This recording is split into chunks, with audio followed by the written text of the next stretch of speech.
I don't think this gorge cares how experienced you are. It's not clear what exactly defines what the tower is. It is confusing and it is disorienting, and you really do have to be careful around here. Deep in the heart of the Appalachian Mountains lies Linville Gorge, a wild ancient expanse where beauty and mystery collide. Carved by time, its rugged cliffs and depths call to me, pulling me back. It's untamed, uncharted, a place of hidden waterfalls and lost paths whispering secrets to those who dare to listen. This is no ordinary wilderness. As winter gripped the gorge, I set out once more, chasing the unknown. I'd planned to explore Babel Tower, drawn by its name, but I never expected a place where every turn would twist my senses.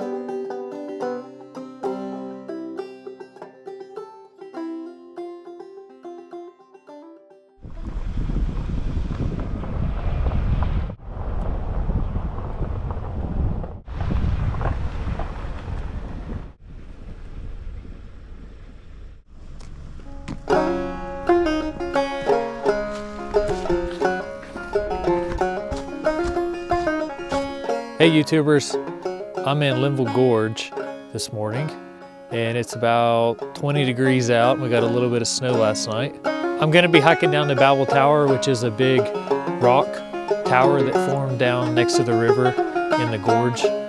Linville Gorge is the Grand Canyon of the East.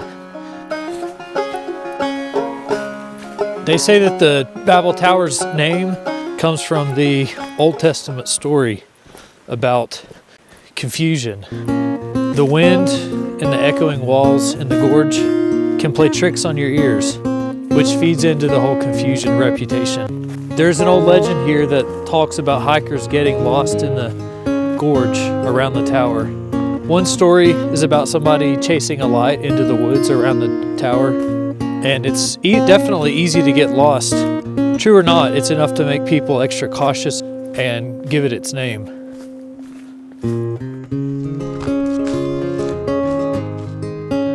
Okay, here's the first overlook. See if we can see the tower from right here. It looks like this is the tower right here, right there. You can see it just sticks up out of the gorge, but that's where we're gonna head to and see how it got its reputation for confusion. A little bit of snow out on the trail this morning, and there's some ice too, so I've got to be careful. And the original Cherokee name, instead of Linville Gorge, was ECO, which means River of Many Cliffs. Linville Gorge was formed by the Linville River over millions of years.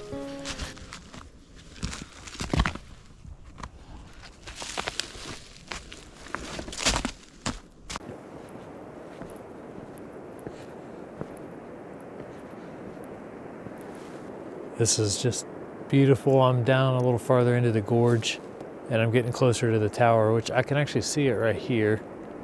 And I would imagine if I yelled, it would probably echo really loud.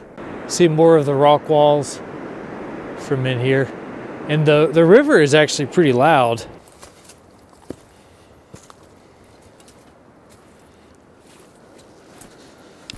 Okay, I'm not exactly sure where this leads me to. This little trail kind of led me to a dead end right here. It looks like I need to go back around and then come down through here. But it looks like the tower is right here. Okay, let's see if we can figure out where to go.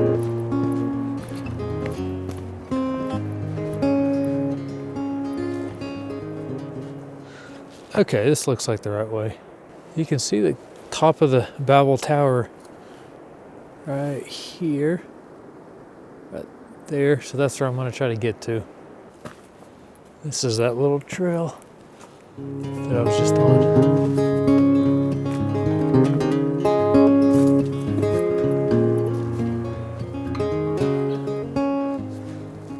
Okay, one thing I noticed right away is that there's not a clear path up to the tower itself. So I'm not exactly sure how to get up there.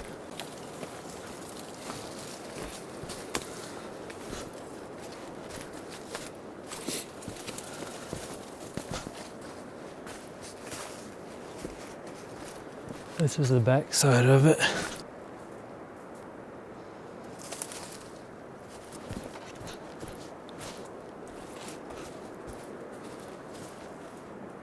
I don't see a very safe way up through this side.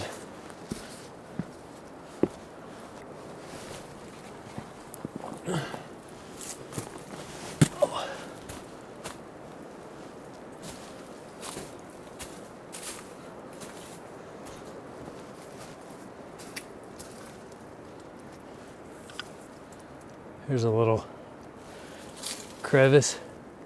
All right, I'm gonna go around the other side, see what other options there are, because this side doesn't look safe. And I'm hearing some big animals move around over here. Okay, I'm gonna go back around the other side. There's a small offshoot trail over here. Let's see where this leads me to. It looks like this has been well worn. Oh, there's a little rock overhang right here. Little campsite. Somebody's been camping here.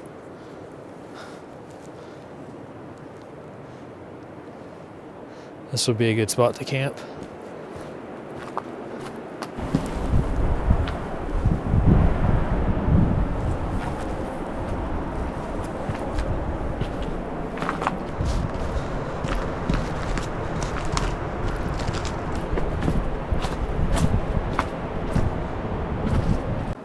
That's the rock overhang that we were just standing on.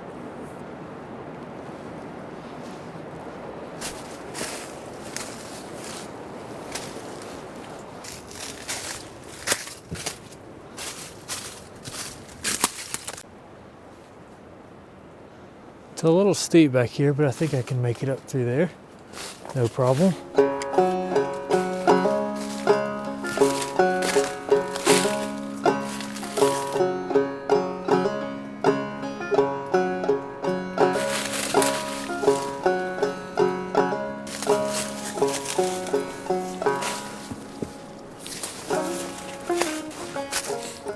Okay, this doesn't seem right.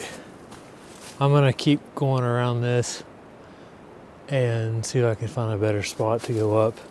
I see why this has got its name, the Babel Tower. Okay, I'm gonna try going down this spot a little bit closer to the tower, so I'm not trying to bushwhack too much, and then I can try to find a good place to go up it.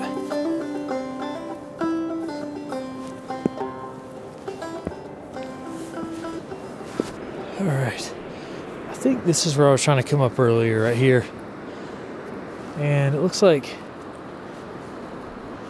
that would have been difficult.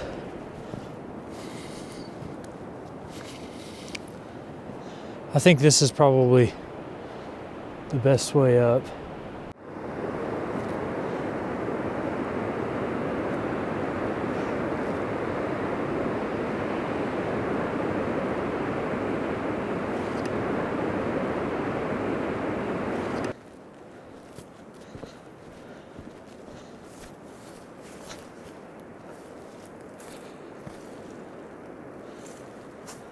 Okay, this is the back side of the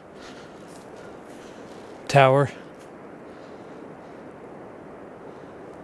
So I'm going to be going up there. And this is that little crevice. See, I came to it from that side, but it's too big to jump. But it's pretty, it would definitely hurt you if you fell in there.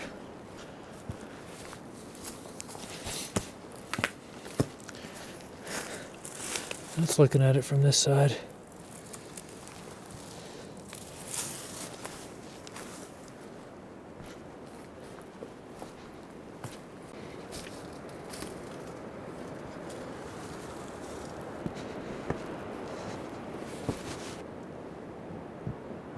This is the tower right here. Just need to figure out how to get up to the top of it.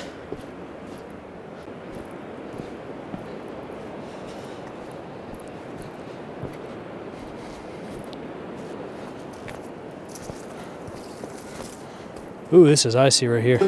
Gotta be careful because that just goes right over the ledge.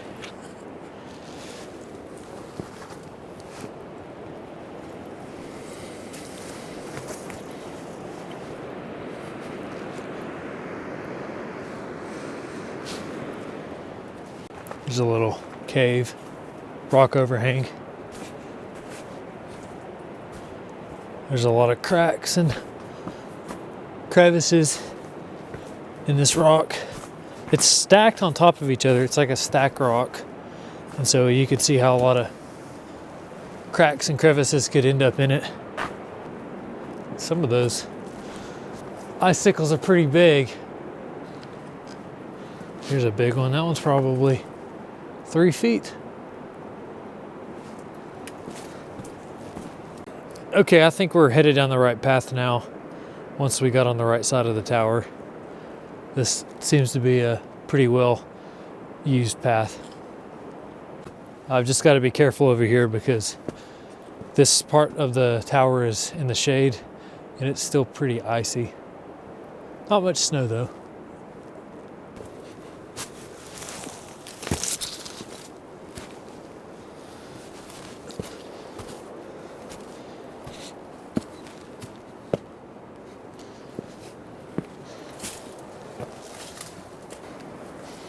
Whoa, look at this one.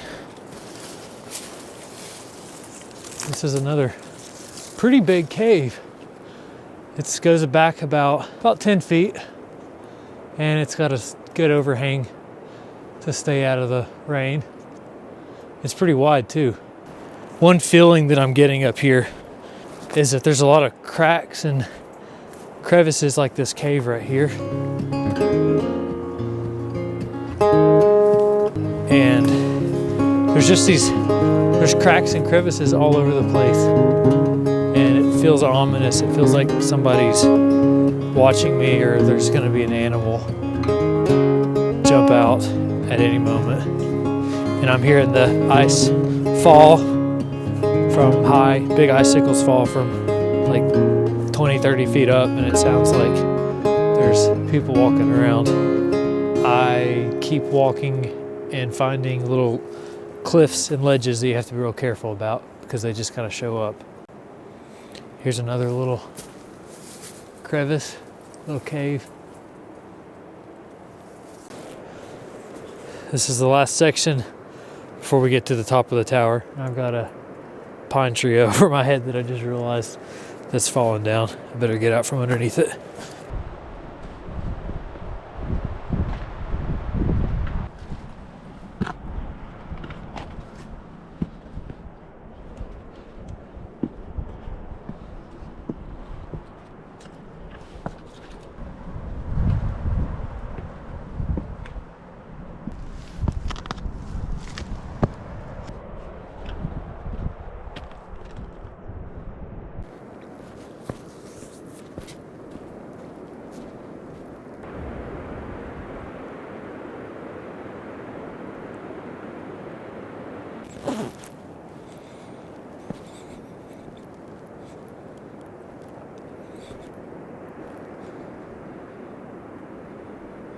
This whole section right here, right around the tower and including the tower itself, is all rock.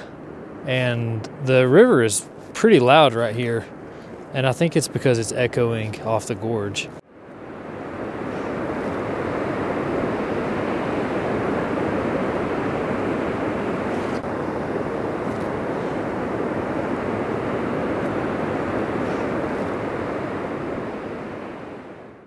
I don't think this gorge cares how experienced you are. I've climbed this before, but it can still catch you off guard and be disorienting. Let's explore more of this top, see what else is up here. Here's a little ledge. I'm not gonna try to jump that. That's probably 15 feet high, but actually it goes down.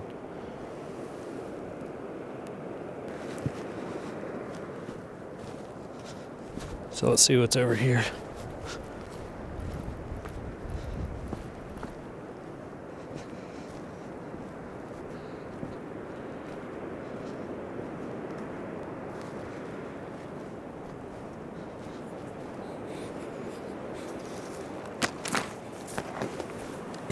That's pretty high right there. That's probably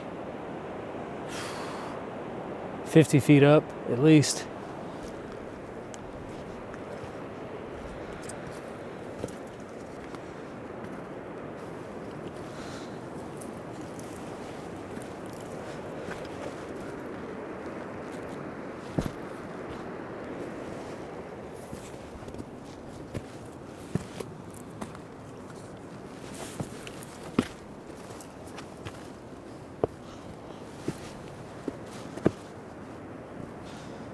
There's a little section over here. It's kind of its own little tower. We'll see what else over here.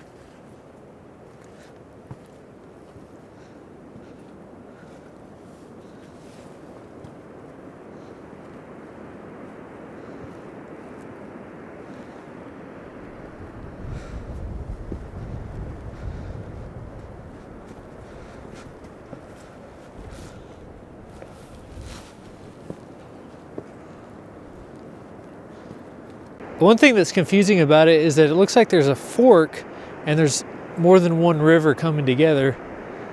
It actually looks like the river does a full bend and it does almost a full 180 degrees around the tower. Because you see it coming in right here and then you see it going out over here. And it's a little bit confusing because it goes all the way in and around this whole Babel Tower, which is almost a full circle, and then it comes back around out on the other side and goes out the gorge. I wonder if there's any trails to the other parts of the tower. The stone walls cause echoes and bounces in ways that I'm hearing more ice. Twisted trails around the tower can lead you astray. One wrong turn might leave you stuck at a dead end or facing a sudden drop. We've gone over steep cliffs, thickets of laurel, and since the last time I've been up here, the hurricane has changed the trail. You're at the mercy of what the terrain is. If you don't pay close attention, you can easily get lost. So I can definitely see how this tower got its name, Babel, for confusion. It is confusing and it is disorienting, and you really do have to be careful around here. You think that you are not high up, and you will go around a corner and you'll see that you're actually very high up in the air. Thank you for watching. If you enjoyed the video, please like and subscribe for more content like this. And I would love to hear from you in the comment section. Thank you.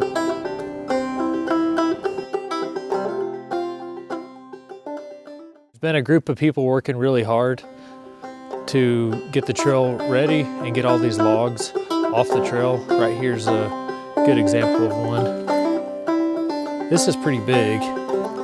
This is probably about 2 feet across. And my understanding is that they had to use all hand saws for the whole thing because you're not allowed to use any power equipment in here. So this is a pretty big job. I spent a lot of time working on this, so we really appreciate that. And I want to thank you for everybody that worked hard on it to get this trail back open.